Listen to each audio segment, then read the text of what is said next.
Sudah jelas dalam kitab Ihya Ulumuddinnya. Lihat, cari kitab Ihya Ulumuddin. Saya ulangi lagi, innal massa wat taqbila lil masyahidi adatul yahudi wan nasara. Belum lagi menghadiri cerita-cerita khurafat, rantai emas dari langit, hujan susu, mi'raj 70 kali. Ini lihat di dalam kitab Hadihi hiya as-sufiyyah fi hadramauta. Apa yang dikatakan ulama tentang cerita-cerita Ba'lawi? Inna hadhil qisasa kufrun bawahun la yajuzu i'tiqaduha wa la ar-riwayatu anha illa ala sabilit tahakkumi war raddi 'alaiha. Bahwa tidak boleh kita meyakini daripada kisah-kisah khurafat yang diceritakan oleh Ba'lawi itu. Saya ulangi lagi supaya satu-satu kalimatnya. Inna hadhil qisasa, bahwa sesungguhnya kisah-kisah Ba'lawi ini, karena kitab itu khusus menerangkan tentang kisah-kisah Ba'lawi. Kufrun bawahun, dia adalah kekufuran yang nyata. La yajuzu i'tiqaduha, tidak boleh meyakininya. Cerita-cerita dusta dan cerita-cerita khurafat itu. Wala ar-riwayatu anha, dan tidak boleh menceritakannya kepada orang lain. Illa ala sabilit tahakkum, kecuali atas dasar jalan menghina, meledek. Awir raddi anha, atau kita menolak daripada adanya cerita-cerita itu. Boleh. Kalau kita menceritakan, oh ada orang menceritakan kakeknya bisa menurunkan rantai dari emas. Itu kalau kita meriwayatkannya ala sabili tahakkum, ngeledek, ngerosting, boleh. Awir raddi anha, atau kita menolak bahwa ini adalah cerita dusta, boleh meriwayatkan seperti itu. Tapi kalau meriwayatkan saja, itu disebut oleh ulama itu kufrun bawahun, dia adalah kekufuran yang nyata. Na'udzubillah summa na'udzubillah min dzalik. Lalu kiai, dari mana sih mereka dapat cerita-cerita itu? Kalau memang dulunya nggak pernah terjadi cerita-cerita dusta, cerita-cerita palsu, dari mana mereka sampai bisa ngarang-ngarang kitab berjilid-jilid tentang cerita-cerita keramat-keramat palsu? Ibnul Jauzi kenal? Beliau mengarang sebuah kitab namanya Talbisu Iblis. Kitabnya apa namanya? Talbisu Iblis. Kata Ibnul Jauzi, inna iblisa qad labbasa qauman minal mutaakhirina fawada'u hikayatin likaramatil awliya'i litashyidihim ala za'mihim amral qaumi fakashafallahu amrahum bi ulama'in naql. Saya agak lupa itu apa namanya urutan yang sebenarnya, au kama qala Ibnul Jauzi, bahwa begini kata Ibnul Jauzi, inna iblis, bahwa sesungguhnya iblis qad labbasa, dia telah menyelirukan qauman minal mutaakhirin, satu golongan dari ulama-ulama sekarang, ulama-ulama belakangan. Fawada'u, maka ulama-ulama ini yang telah diwahyukan oleh iblis ini, fawada'u hikayatin, maka dia membikin-bikin hikayat, membikin-bikin tentang cerita-cerita palsu. Untuk apa? Litasyidihim amral qaumi ala za'mihim. Dia bertujuan agar menguatkan wali-wali yang dia kagumi itu, ala za'mihim, menurut pendapat dia. Itu para ulama menambahi kalimat itu dengan kalimat wal haqqu la yusyayyidu bil batil. Sedangkan kebenaran itu tidak bisa dikuatkan dengan kebatilan. Jadi itu cerita-cerita palsu itu diwahyukan oleh iblis, diberikan ilham oleh iblis kepada orang agar bisa mengarang cerita-cerita palsu tentang keramat-keramat kakeknya yang tidak terjadi di masa hidupnya. Na'udzubillah. Nah, ini jadi harus kita jaga akidah anak-anak kita, jangan sampai terlepas dari akidah dan gaya Islam yang diajarkan oleh Wali Songo, kemudian mengikuti ajaran-ajaran baru, nyium-nyium kuburan adat Yahudi, jalan bareng-bareng begitu sambil megang-megang tangan ala orang-orang Syiah, joget-joget. Nah, sekarang ini santri banyak yang joget-joget karena nyontohnya Ba'lawi yang sering joget. Orang yang disebut sebagai walinya saja itu senangnya joget. Padahal menurut kita kiai-kiai Nusantara, orang joget itu nggak bisa jadi saksi nikah. Orang yang joget kakinya gerak-gerak begitu, badannya gerak-gerak, tidak bisa jadi saksi nikah. Tapi sekarang sudah biasa. Kenapa? Karena yang menjadi panutan dan tauladan bukan kiai-kiai Nusantara, tapi orang-orang Baklawi yang ngaku cucu Nabi, tapi tidak terkonfirmasi. Karena dia sudah nyata bukan keturunan dari baginda Nabi besar Muhammad sallallahu alaihi wasallam. Ya Hayyu ya Qayyum, ya Mannanu ya Dayyan, Ya Dzal Jalali wal Ikram, Allahumma ighfir li Mbah Ridwan warhamhu wa'afihi wa'fu anhu wa akrim nuzulahu wa wasi' madkhalahu wagsilhu bil ma'i was salji wa naqqihi minal khataaya kama yunaqqa thawbul abyadu minad danas. Allahumma ij'al qabrahu rawdatan min riyadil jinan ولا تجعل قبره حفرة من حفر النيران ولجميع آبائنا وأمهاتنا وأجدادنا وجداتنا وأعمامنا وعماتنا وأقربائنا وقراباتنا ولجميع مشايخنا ولوالديهم ولجميع من أحسن إلينا وذوي الحقوق الواجبة علينا آمين اللهم.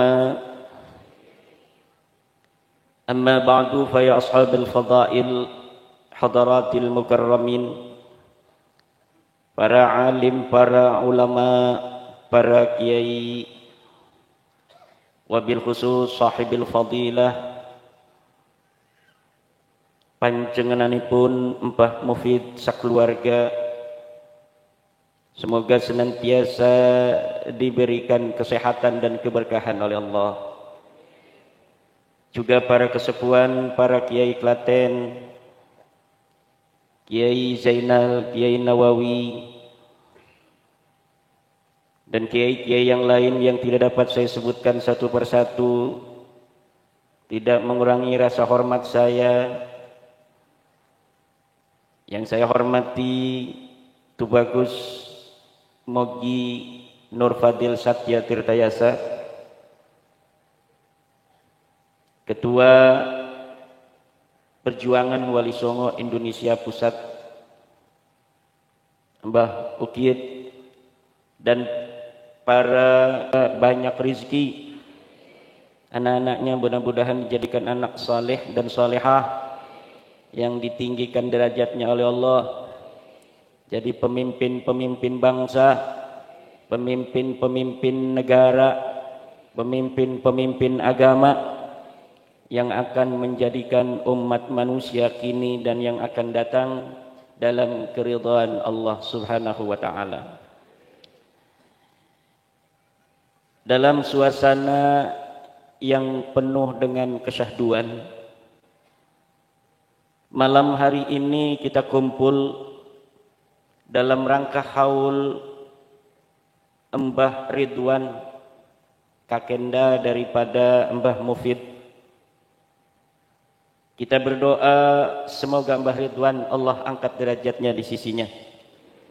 Allah terima segala amal baktinya, segala perjuangannya ketika beliau hidup, dan Allah ampuni segala dosa-dosanya. Dan anak cucunya Allah jadikan anak cucu yang berbakti kepada leluhurnya. Juga anak cucu yang akan meningkatkan derajat keluarga dari sekarang sampai hari kiamat. Haul merupakan tradisi. Tidak ada amrun khasun, amrun makhsusun minad dini li dzikra haul aw li amalil haul, la yakunu. Bahkan haul ini merupakan tradisi keagamaan yang otentik berasal. Artinya apa? Agama Islam hadir di Klaten, ini leluhur kita memang suka haul. Orang-orang Jawa zaman dahulu sebelum adanya Islam suka haul. Tapi namanya bukan haul. Dulu namanya serada. Para wali-wali Songo itu, ibu-ibu, apabila ada sebuah tradisi dari sebuah masyarakat yang tidak ada nahyun khasun makhsusun, tidak ada larangan khusus tentangnya, maka adat dan tradisi itu ditransformasi dengan ditenagai dan diisi oleh nilai-nilai Islam. Itulah kenapa dakwahnya Wali Songo itu, ibu-ibu, diterima oleh bangsa kita Nusantara. Karena cara dakwahnya Wali Songo, cara dakwah rahmatan lil alamin. Cara dakwah yang merangkul bukan memukul. Cara dakwah yang manis tidak bengis. Cara dakwah yang menghormati kemanusiaan. Cara dakwah yang berusaha memahami kearifan lokal daripada mad'u, objek dakwah daripada Wali Songo itu sendiri. Islam sudah datang di Nusantara ini sejak abad ketiga Hijriah. Tapi Islam dibawa oleh para ulama-ulama generasi pertama itu di Aceh tidak masif. Kenapa? Waktu itu para ulama belum menemukan formula yang tepat bagaimana cara menyebarkan Islam di Nusantara. Mereka menyamakan cara menyebarkan Islam di Nusantara dengan cara yang disebarkan di Arab. Tentu setiap daerah secara klimatologis memiliki kekhasan, memiliki kekayaan lokal, memiliki kearifan lokal. Tidak semua daerah bisa dimasuki Islam dengan cara yang sama dengan daerah lainnya, termasuk daerah sakral yang bernama Nusantara ini. Bagi orang yang belum tahu celahnya, cara menyebarkan Islam di Nusantara ini zaman dulu banyak yang gagal. Abad ketiga sudah masuk di Bandar Khalifah di Sumatera, sekarang wilayah Aceh. Tetapi hanya pendatang-pendatang dari Arab yang mau masuk Islam.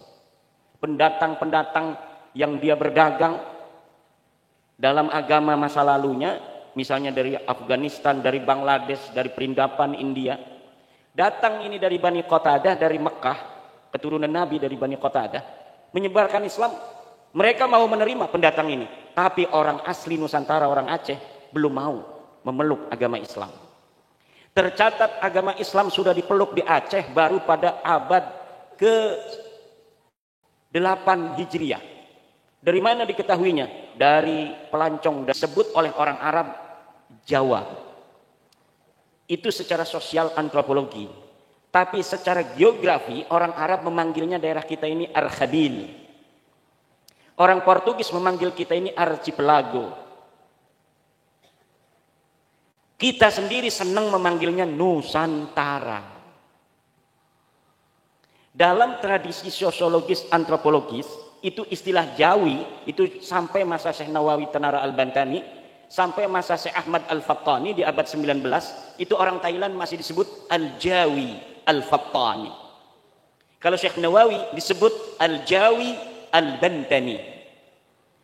Dari Minangkabau, Al-Jawi Al-Minangkabawi. Dari Aceh, Al-Jawi Al-Asis. Tetapi secara antropologis, geografis, kita dikenal dengan Arkhabil. Jadi kalau ada kalimat Al-Arkhabil, itu maksudnya fal muradu biha Nusantara. Idza utliqa Al-Arkhabil fal muradu biha Nusantara. Archipelago, semua gugusan pulau-pulau di dunia ini banyak. Tapi kalau ada kalimat archipelago, itu maksudnya gugusan kepulauan Indonesia. Datanglah agama Islam ke Jawa ini belakangan. Banten dulu tuh. Kan nyebrang dari Sumatera, Banten, atau dari pelabuhan kayak di Tanjung Perak, Gresik, Tuban gitu. Itu agak berbarengan. Daerah-daerah pedalaman yang selatan seperti Klaten, Jogja, Solo Raya, ini belakangan Mbak Mufid. Kenapa jauh dari pantai utara? Pedagang-pedagang itu kenapa milihnya pantai utara? Kenapa wali-wali Songo membangun peradaban Islam di pantai utara?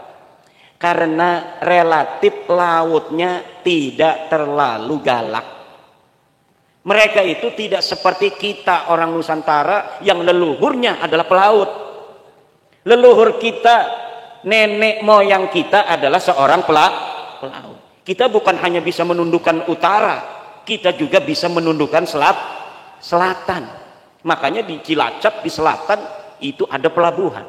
Ditundukkan oleh siapa yang berani menundukkan keturunan Nusantara asli. Kalau keturunan orang-orang luar, mereka tidak berani melihat ombak yang begitu tinggi. Yang bisa nundukkan itu adalah pelaut-pelaut Nusantara asli. Kenapa? Dijaga oleh Nyi Roro Kidul. Ketika Nyi Roro Kidul ngelihatnya itu Kang Mas Durajak, wah ini cucu saya. Tapi kalau ngelihatnya Mbak Lawi, wah ini.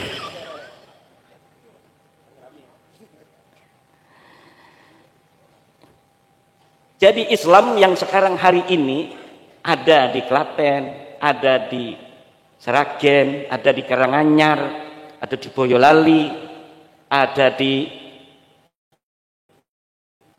Wonogiri. Oh, Islam naon bisa bahasa Sunda eta.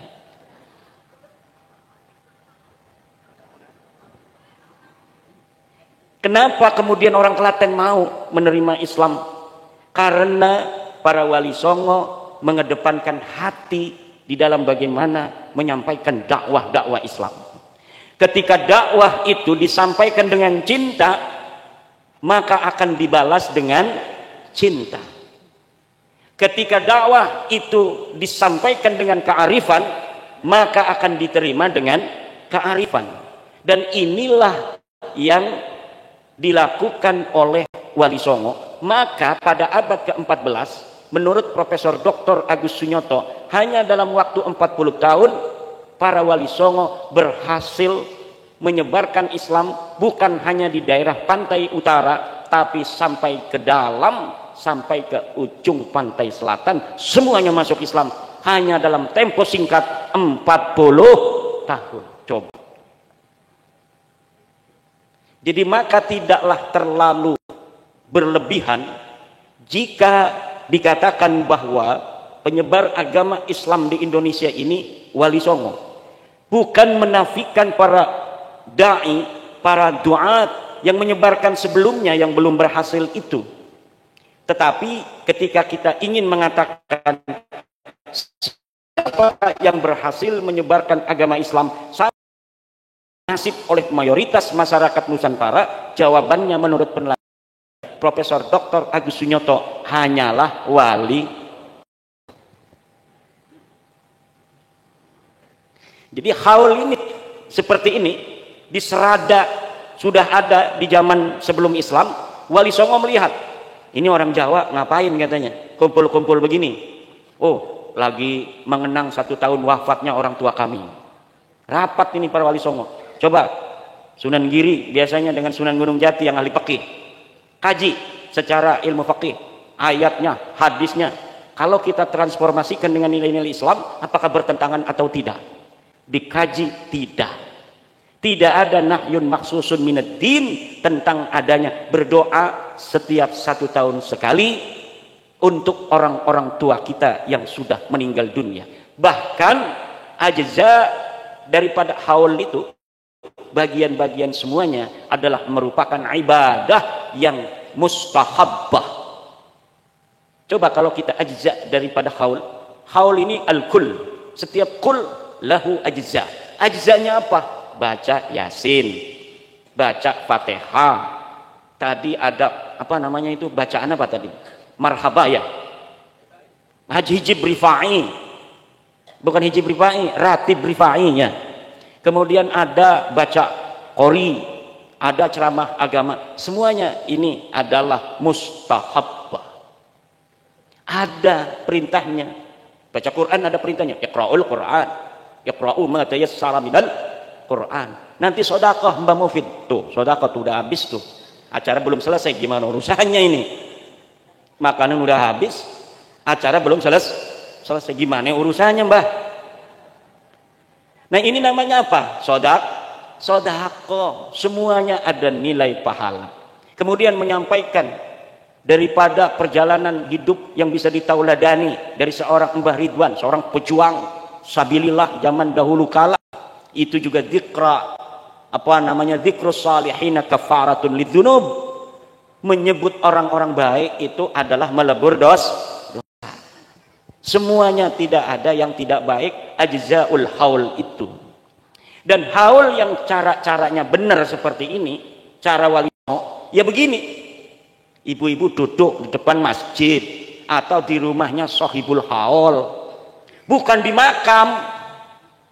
Ini ada haul zaman sekarang di makam, makamnya ditaruhin kembang-kembang sampai makamnya nggak kelihatan, yang kelihatan kembang, kayak kue tar ulang tahun.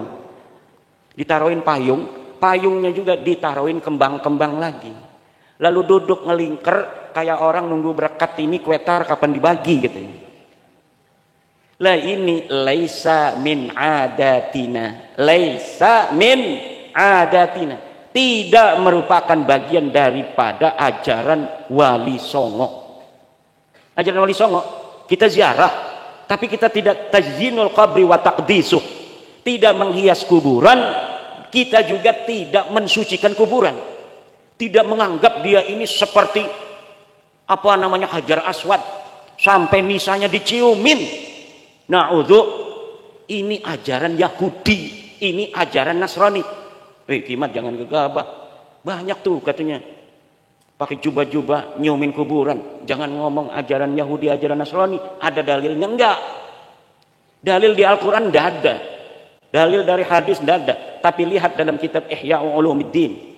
Ma qala al-Ghazali fi. Qala al-Ghazali innal massa wat taqbila lil masyahidi adatul yahudi wan nasara. Bahwa memegang kuburan, batu nisan, wat taqbil dan menciumnya, adatul yahudi wan nasara, itu adalah adatnya orang Yahudi dan orang Nasrani. Bukan adat ulama-ulama Islam, bukan adat ulama-ulama Jawa, bukan adat ulama-ulama NU, bukan adat ulama-ulama PWI yang merupakan penerus yang sah daripada Wali Songo. Ini ada power penerus Wali Songo itu sekarang banyak yang ngaku, tapi penerus yang sah dari ajaran Wali Songo sekarang adalah perjuangan Wali Songo Indonesia, Laskar Sabilillah.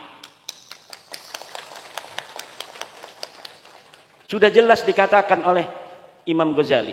Kata Mbah Hasyim Asy'ari, tasawuf kita, tasawufnya Imam Ghazali. Tasawuf kita, tasawufnya Imam Junaid Al-Baghdadi. Imam Ghazali sudah mengatakan, innal massa wat taqbila lil masyahidi adatul yahudi wan nasara. Bahwa memegang kuburan, mencium-cium makam, mencium-cium batu nisan, adatul yahudi wan nasara, adalah adatnya orang Yahudi dan orang Nasrani. Dan kita dilarang oleh Kanjeng Nabi untuk mengikuti adat-adat orang Yahudi dan orang Nasrani. Tidak boleh kita nyamain. Coba kenapa kita dalam talqin ada duduk ada berdiri? Asalnya Nabi berdiri, ngelihat orang-orang Yahudi berdiri, kata Nabi kita duduk.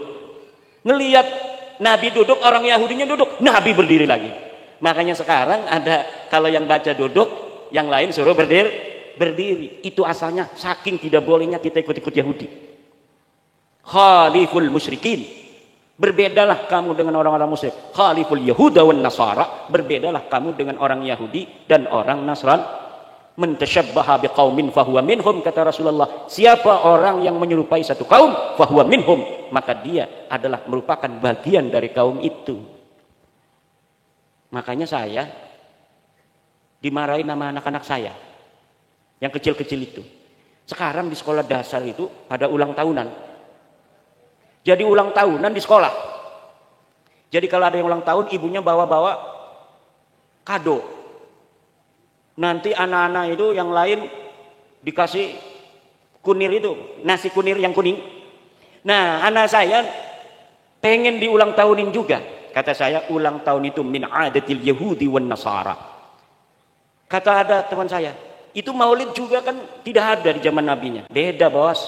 Kalau maulid, orang Yahudi dan Nasrani tidak mengadakan maulidnya Nabi Muhammad. Ketika kita yang mengadakan pertama kali, berarti kita tidak mengikuti daripada Yahudi dan Nasrani. Tapi kalau ulang tahun, sebelum wong Klaten niki podo ulang tahun, wong Yahudi, wong Nasrani pada ulang tahun. Berarti kita ketika ulang tahun mengikuti gaya orang Yahudi dan gaya orang Bedanya di situ. Understand? Are you happy? Alhamdulillah. Jadi mau ulang tahunan gini. Lah kita itu kalau dakwah sama anak saja kan kita dakwah. Terserah anak kita. Sama istri aja, istri itu bukan kita loh. Istri itu bukan kita. Tapi kita ngomong apabila ditanyakan oleh istri ulang tahun haram apa halal? Haram. Makanya istri kalau tanggal lahir dia, oh ini tanggal sekian ya, diam aja saya pura-pura blow on. Dia pengennya selamat ulang tahun. Ngomong selamat ulang tahun begitu juga berarti kita muafiqun li'adatil yahudi wan nasara. Banyak yang tidak setuju dengan saya, enggak apa-apa. Oh katanya Kiai Mat itu kayak orang Wahabi, apa-apa enggak boleh. Bukan enggak boleh. Maulid nanti enggak boleh dong kalau misalnya ulang tahun enggak boleh. Beda, bos. Istidlalnya bagaimana? Karena maulid tidak pernah dilakukan oleh Yahudi dan Nasrani. Kita sebagai orang yang mengadakan sendiri. Jadi kita bukan follower, kita bukan pengikut. Kita mengadakan sendiri mastahsanna, sesuatu yang kita anggap baik menurut kita. Kalau ulang tahun itu baik menurut Yahudi, baik menurut Nasrani. Kenapa kita mengikuti? Karena orang Yahudi Nasrani sudah melakukannya dan happy kan. Satu lagi keuntungan buat laki-laki, kalau kita tidak setuju adanya ulang tahun, kita enggak ada pengeluaran tambahan. Alhamdulillah. Setuju ya? Ini ulang tahun kemarin istrinya. Setuju. Tapi kalau ada yang ulang tahun saya enggak marah. Itu namanya cara dakwah. Jangan misalnya gini, Mbak Mufid ngajar ngaji. Hei dulur-dulur, ojo podo nanggep dangdutan. Ngajar ngaji nih. Pas itu ada tetangga dangdutan. Ngambek Mbak Mufid gak mau ngajar ngaji lagi. Itu namanya Mbak Mufid tidak ikhlas di dalam mengajak manusia. Mbak Mufid itu berarti memakai hawa nafsu. Nggak ngargain saya katanya. Dia ngaji sama saya setiap malam Selasa jama'iyahan, pengajian di masjid. Saya yang ngajar. Saya ngomong kalau hajatan jangan nanggap dangdutan. Pas dia hajatan nanggap dangdutan. Udah kalau begini ngaji berhenti aja. Nah itu namanya kita dalam mengajak la lillahi ta'ala, bukan karena Allah tetapi karena hawa nafsu. Kalau kita sudah menyampaikan, orang mau ikut alhamdulillah, enggak ikut pun enggak ada urusan. Yang penting kita sudah menyampaikan. Kadang Nabi kalau lagi ngomong, qad ballaghtu, apakah aku sudah menyampaikan? Naam ya Rasulullah, qad ballaghta. Tuhan telah menyampaikan. Artinya, kalau kita sudah menyampaikan sebuah hukum daripada Allah, orang mau melakukan, orang tidak melakukan, enggak ada urusan sama kita. Pengajian kita ngaji, punya jamaah, kita ngomong ada babnya. Ini bab misalnya tentang i'anah 'alal maksiyah, menolong terhadap maksiat. Kalau misalnya ada tetangga kita mau hajatan nanggapnya dangdut, maka kalau misalnya tenda dangdutnya datang, jangan sampai kita ikut-ikut nurunin tenda dangdutan, karena itu termasuk dalam kategori al-i'anah 'alal maksiyah. Tiba-tiba tetangganya dangdutan, dipanggil Mbak Mufid, suruh baca Syekh Abdul Qadir Jailani. Kalau di kampung saya kalau mau hajat, baca Syekh Abdul Qadir Jailani dulu. Nah, kalau misalnya kita ini sebagai dai kemudian udah mau kamu ini hajatnya mau nanggap dangdut, berarti ada maksiat, saya tidak mau. Bos, beda bos. Kita berdoa untuk keselamatan dan keberkahan hajatnya, dengan dangdutannya itu hal yang berbeda. Jadi dai, jadi ulama itu harus lentur, layyin, jangan kereng. Nanti semua orang kita purikin, tahu nggak purik? Kalau bahasa Sunda sananya itu pundungnya. Kalau ini misalnya saya sama Kim Ukit ini temenan, pas saya hajat dia nggak datang, kita nggak mau temenan lagi. Apa namanya tuh? Marahan tuh apa? Purik ya. Ada nggak bahasa purik di sini?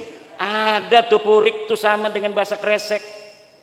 Kresek itu kampung saya, karena salah satu leluhur saya itu dari Wonogiri. Saya banyak leluhurnya. Karena pas ditelusuri memang kita orang Nusantara ini berasal dari berbagai macam suku bangsa. Kadang-kadang saling menikah. Kalau Nyai Wonogiri itu istri daripada Sultan Abul Maulana Muhammad Nasruddin. Fakir Mahmud Abdul Qadir punya anak Pangeran Soleh Mandura Raja, punya anak Raden Mahmud di Kresek tuh. Punya anak orang Kresek itu, kampung Kresek. Kata Rumel Abbas kan itu kalau nyinggung-nyinggung saya, Kiai Kresek.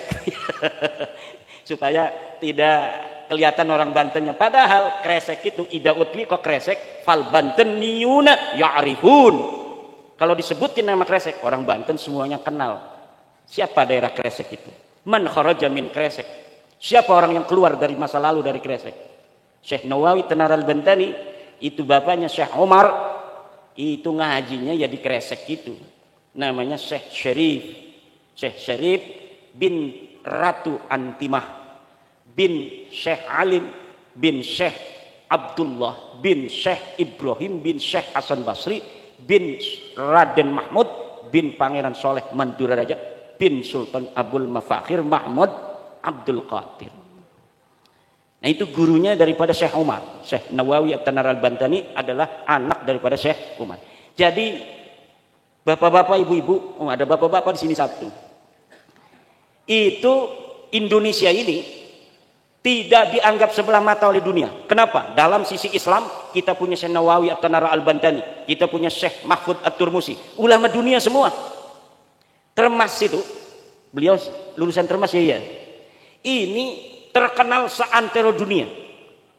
Syekh Nawawi, Syekh Mahfud Termas, kemudian Syekh Arsad Al-Banjari, Syekh Khatib Al-Minangkabawi, Syekh Khatib Syambas, Syekh Abdul Karim Al-Bantani, Syekh Abdullah bin Abdul Qahar Al-Bantani, semuanya karangan kitabnya banyak. Dan sekarang juga ada pengarang kitab di Nusantara yang tidak mau keluar. Saya termasuk pengarang kitab yang suka keluar, suka ceramah, suka disorting. Tapi banyak ulama-ulama yang kitabnya hari ini dibaca di luar negeri, orangnya masih hidup, tapi orang Indonesia sama sekali nggak kenal. Di Madura itu ada Syekh Taifur Ali Wafa, mungkin pengurus PBN aja nggak kenal, atau kenal nggak mau bawa-bawa, malah bawanya orang-orang yang nggak jelas dari luar negeri, yang kalau di sini levelnya itu level anak pelosok baru 3 tahun, suruh ceramah di PBNU. Ilmunya itu hebatan orang-orang Nusantara. Hari ini siapa orang yang paling banyak hafal kitab Alfiyah? Negara mana orang yang paling banyak hafal kitab Alfiyah? Indonesia. Orang yang kalau ngaji dari satu kitab mulai Alhamdulillahirabbil alamin sampai tamat wallahu alam bisawab, tidak ada satu huruf pun yang ditinggal orang mana? Orang Indonesia. Apakah orang Indonesia sama orang Mesir? Tidak. Kalau betul-betul orang-orang yang berilmunya dari Indonesia ini mau keluar, maka ulama-ulama dunia hari ini yang hidup bisa jadi kalah oleh ulama-ulama Indonesia. Tapi ulama Indonesia yang alim-alim kadang-kadang nggak mau ikut-ikutan campur, nggak mau masuk PCNU, nggak mau masuk PWNU, apalagi PBNU. Dia maunya ngajar ngaji aja sama santrinya. Kadang santrinya cuma 20, santrinya cuma 100, tapi ilmunya luar biasa. Dia tidak pengen santri-santri banyak-banyak. Banyak ahli ilmu yang seperti itu. Mbah Ihsan Jampes, pengarang kitab Sirajut Talibin, yang kitabnya mendunia, baru wafat tahun 50-an. Orang Indonesia nggak ada yang kenal waktu masih hidupnya. Tapi ketika sudah wafat, Syekh Ihsan Jampes ini terkenal di seluruh dunia karena cara penulisan kitabnya yang halus bagaikan karangan orang Arab. Makanya saya itu yakin kalau diadakan MTQ tingkat internasional, orang yang paling teliti baca kitab sedunia itu bukan orang Mesir, bukan orang Saudi, bukan orang Madinah, tapi hari ini yang paling teliti baca kitab orang Indonesia. Saya berani jamin, senajan profesor dekening Timur Tengah baca kitab dengan kiai-kiai Indonesia, walaupun ke Indonesia kalau baca kitab kita dengerin ngantuk.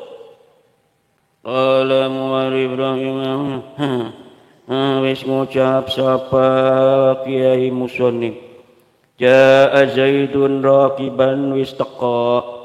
Zaidun sapa Ki Zaid raqiban halakaunihi raqiban nenunggang. Pegel. Tapi karena itu sanad dari Wali Songonya begitu dulunya gayanya. Itu susah sanad gitu. Sanadnya begitu. Tapi kalau dia lagi ceramah beda gayanya. Kalau dia lagi berdiskusi beda. Tapi kalau dia lagi niat semua, itu walaupun tidur barokah. Tapi kalau ditanya satu-satu per huruf, jaa apa itu? Jaa kalimah fi'il mati. Zaidun jadi apa? Dia jadi fa'il. Raqiban jadi apa? Dia jadi hal. Ditanya istiqoqnya juga bisa. Mana dalil alfiahnya? Bisa. Orang Timur Tengah belum tentu. Kenapa kita harus inferior kepada orang Timur Tengah dalam Islam? Kita harus inferior kepada orang-orang bule dari warna kulit. Kita harus inferior kepada orang-orang Arab mengenai hidung kita. Padahal kita sama-sama keturunan Nabi Adam alaihissalam. Ibu kita sama-sama Hawa. Ibu kita Hawa, semuanya sama. Kakek kita Adam. Kenapa kita harus merasa kita kalah dengan orang bule? Kenapa kita harus merasa kalah sama orang Mesir? Kenapa kita harus kalah dengan orang Arab? Kita bangsa Nusantara bangsa besar. Klaten banyak candi-candi, Mbak Mufid. Apa itu artinya ada candi di Klaten? Artinya bahwa dulu leluhur orang Klaten orang-orang cerdas. Disangkain gampang kita bikin candi, susah. Sampai sekarang itu orang belum bisa mikir bagaimana cara ngangkat batu ke Candi Borobudur masa lalu. Prambanan, Klaten ya, Prambanan. Ini berarti ini bapak-bapak orang Klaten, ibu-ibu, ini adalah keturunan daripada orang-orang cerdas di masa lalu. Coba zaman sekarang, bisa nggak kita sehalus memahat daripada batu seperti leluhur kita dulu? Belum tentu. Berarti kita ada degradasi. Berarti ada kemampuan yang dimiliki oleh leluhur kita masa lalu, hari ini kita tidak mampu untuk melakukannya. Kita hanya bangga dengan budaya-budaya dari luar, sementara budaya kita sendiri kita hilangkan. Agama boleh berbeda. Leluhur kita waktu itu masih Hindu, leluhur kita waktu itu masih Buddha. Tapi kan kemampuannya bisa kita ambil.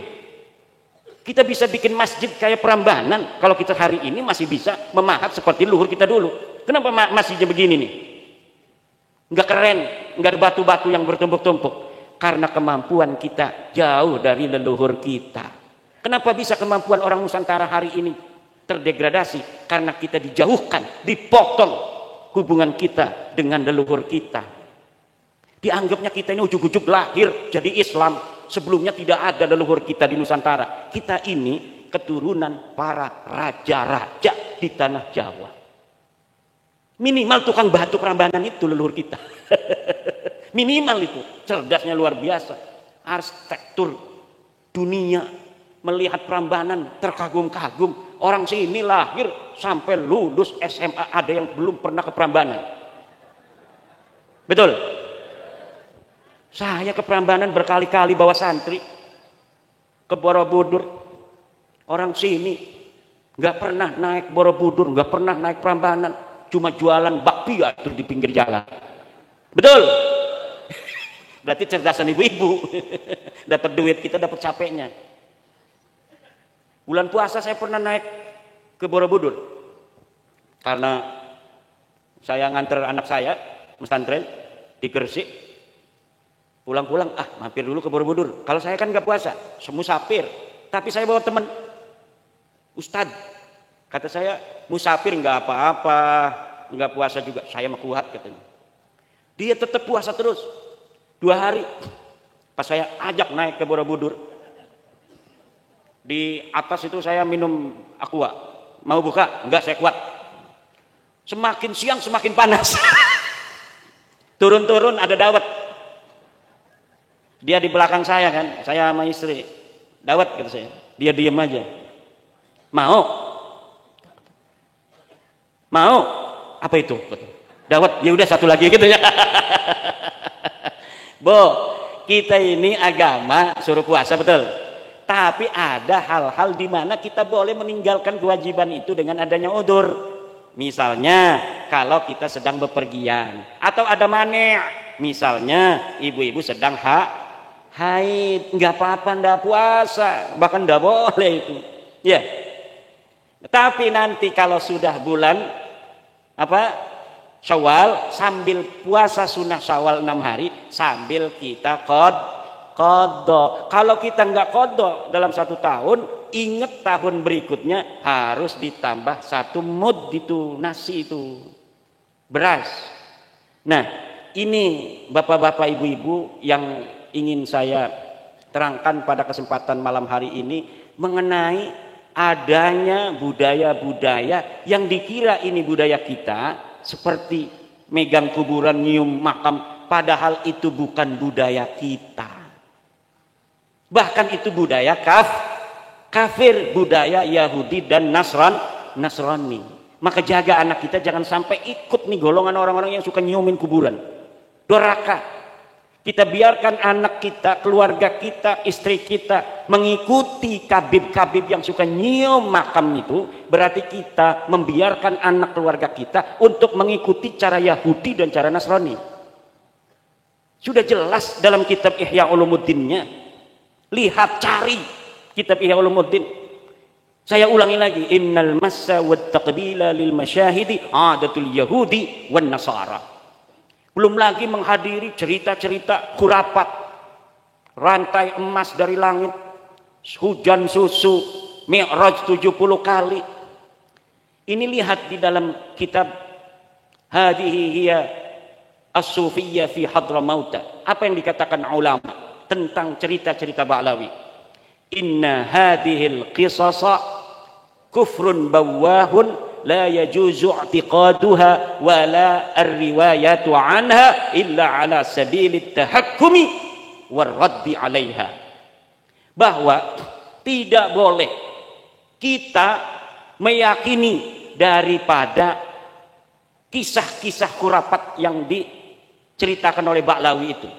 Saya ulangi lagi supaya satu-satu kalimatnya. Inna hadhil qisasa, bahwa sesungguhnya kisah-kisah Ba'lawi ini, karena kitab itu khusus menerangkan tentang kisah-kisah Ba'lawi. Kufrun bawahun, dia adalah kekufuran yang nyata. La yajuzu i'tiqaduha, tidak boleh meyakininya. Cerita-cerita dusta dan cerita-cerita khurafat itu. Wala ar-riwayatu anha, dan tidak boleh menceritakannya kepada orang lain. Illa ala sabilit tahakkum, kecuali atas dasar jalan menghina, meledek. Awir raddi anha, atau kita menolak daripada adanya cerita-cerita itu. Boleh. Kalau kita menceritakan, oh ada orang menceritakan kakeknya bisa menurunkan rantai dari emas, itu kalau kita meriwayatkannya ala sabili tahakkum, meledek, ngerosting, boleh. awir raddi anha, atau kita menolak bahwa ini adalah cerita dusta. Boleh meriwayatkan seperti itu. Tapi kalau meriwayatkan saja, itu disebut oleh ulama itu kufrun bawahun. Dia adalah kekufuran yang nyata. Na'udzubillah summa na'udzubillah. Lalu kiai dari mana sih mereka dapat cerita-cerita itu? Kalau memang dulunya nggak pernah terjadi cerita-cerita dusta, cerita-cerita palsu, dari mana mereka sampai bisa ngarang-ngarang kitab berjilid-jilid tentang cerita-cerita keramat-keramat palsu? Ibnul Jauzi kenal? Beliau mengarang sebuah kitab namanya Talbisu Iblis. Kitabnya apa namanya? Talbisu Iblis. Kata Ibnul Jauzi, inna iblisa qad labasa qauman minal mutaakhirina fawada'u hikayatin likaramatil awliya'i litashyidihim ala za'mihim amral qaumi fakashafallahu amrahum bi ulama'in naql. Saya agak lupa itu apa namanya urutan yang sebenarnya, au kama qala Ibnul Jauzi, bahwa begini kata Ibnul Jauzi, inna iblis, bahwa sesungguhnya iblis qad labbasa, dia telah menyelirukan qauman minal mutaakhirin, satu golongan dari ulama-ulama sekarang, ulama-ulama belakangan, fawada'u, maka ulama-ulama ini yang telah diwahyukan oleh iblis ini, fawada'u hikayatin, maka dia membikin-bikin hikayat, membikin-bikin tentang cerita-cerita palsu. Untuk apa? Litasydihim amral qaumi ala za'mihim. Dia bertujuan agar menguatkan wali-wali yang dia kagumi itu, ala za'mihim, menurut pendapat dia. Itu para ulama menambahi kalimat itu dengan kalimat wal haqqu la yusyayyidu bil batil. Sedangkan kebenaran itu tidak bisa dikuatkan dengan kebatilan. Jadi itu cerita-cerita palsu itu diwahyukan oleh iblis, diberikan ilham oleh iblis kepada orang agar bisa mengarang cerita-cerita palsu tentang keramat-keramat kakeknya yang tidak terjadi di masa hidupnya. Na'udzubillah. Nah, ini jadi harus kita jaga akidah anak-anak kita, jangan sampai terlepas dari akidah dan gaya Islam yang diajarkan oleh Wali Songo, kemudian mengikuti ajaran-ajaran baru, nyium-nyium kuburan adat Yahudi, jalan bareng-bareng begitu sambil megang-megang tangan ala orang-orang Syiah, joget-joget. Nah, sekarang ini santri banyak yang joget-joget karena nyontohnya Balawi yang sering joget. Orang yang disebut sebagai walinya saja itu senangnya joget. Padahal menurut kita kiai-kiai Nusantara, orang joget itu nggak bisa jadi saksi nikah. Orang yang joget kakinya gerak-gerak begitu, badannya gerak-gerak, tidak bisa jadi saksi nikah. Tapi sekarang sudah biasa. Kenapa? Karena yang menjadi panutan dan tauladan bukan kiai-kiai Nusantara, tapi orang-orang Ba'lawi yang ngaku cucu Nabi tapi tidak terkonfirmasi. Karena dia sudah nyata bukan keturunan dari baginda Nabi besar Muhammad sallallahu alaihi wasallam. Inilah yang dapat saya sampaikan. Mudah-mudahan ada manfaatnya. Kita berdoa mudah-mudahan Mbah, ini fotonya Mbah ya? Kok mirip Mbah Mufid? Gantengan Mbahnya Mbah Mufid ini. Mbah Mufid berani, tapi kayaknya kakeknya lebih berani. Betul, Kiai Nawawi? Kiai Nawawi ini kenal ini. Temenan waktu kecil guletan melulu. Sampai sekarang kadang-kadang suka guletan. Betul? Mudah-mudahan Mbah Ridwan Allah ampuni, Allah angkat derajatnya. Mbah Mufid Allah berikan umur panjang, berikan kesehatan, dan kita semua semoga Allah berikan umur panjang, kesehatan, rezeki yang banyak melimpah, ditambahin semuanya oleh Allah untuk bapak-bapak